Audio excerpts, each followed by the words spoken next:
Quelle sanction pourrait être exemplaire, Christophe? Ross le rappelait, c'est pas la première fois. Il y a quand même une culture de la violence. Alors les nôtres, ils se cognent aux États-Unis, ils se tirent dessus. Alors on pourrait dire qu'on s'en tire pas trop mal, mais tout de même, là, je pense qu'il faudrait faire quelque chose d'exemplaire. Ça sert à rien de mettre en prison, dans des prisons surpeuplées, des artistes ou leurs comparses. Ce qu'il faudrait, c'est une sanction extrêmement lourde en travaux d'intérêt général. C'est-à-dire qu'on oblige ces deux rappeurs et leurs équipes à aller expliquer pourquoi ils ont eu tort de se comporter comme ça, à aller expliquer ça devant leurs fans, à aller expliquer ça devant tous les jeunes qui rêvent d'être des rappeurs. Et puis, puisque ce sont des hommes d'affaires avisés et qui font des bénéfices, eh ben, faut les frapper au portefeuille. Et en effet, il faut que la sanction économique soit très forte. Là, il y a un magasin qui a été saccagé, il y a des vols qui ont pris du retard. Il faut que tous ceux qui ont eu un préjudice économique puissent être indemnisés par l'argent que ce genre de buzz peut engendrer, parce qu'en effet, ça va sans doute faire vendre encore plus de disques, parce que la culture de la violence, hélas, c'est aussi un business, il faut les frapper au portefeuille.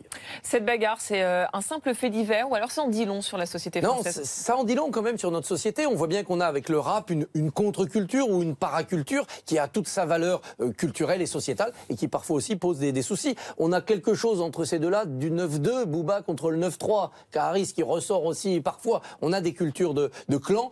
On a ce problème quand même d'avoir l'impression qu'on ne peut construire du rap et un personnage du rappeur que contre les institutions. Et dans les institutions, il y a l'ordre, il y a le respect de l'autre, et donc forcément, à un moment donné, il faut aller dans la violence des actes ou la violence des mots. Quand on regarde les textes, et moi je ne nie pas la force artistique et puis la puissance sociétale des rappeurs, mais quand on regarde les textes, en allant juste sur Internet, je vais te mettre un coup de pare-choc, pure bitch, je vais te ken discrètement. Ça, c'est Booba. Face à Caris, je vide les couilles et le chargeur, donc je suis dans leur collimateur. Ah, il y a une rime là au moins. Bon, il y a quand même derrière ces textes-là, qui ne sont en effet qu'un registre de provocation et de sonorité, il y a quand même une réflexion à mener pour voir derrière qu'est-ce qu'on en retire comme comportement dans le vivre ensemble quand on a 12, 15, 16 ans, qu'on grandit en banlieue, que c'est difficile et que le rap est comme une espèce d'autre monde qui fait rêver.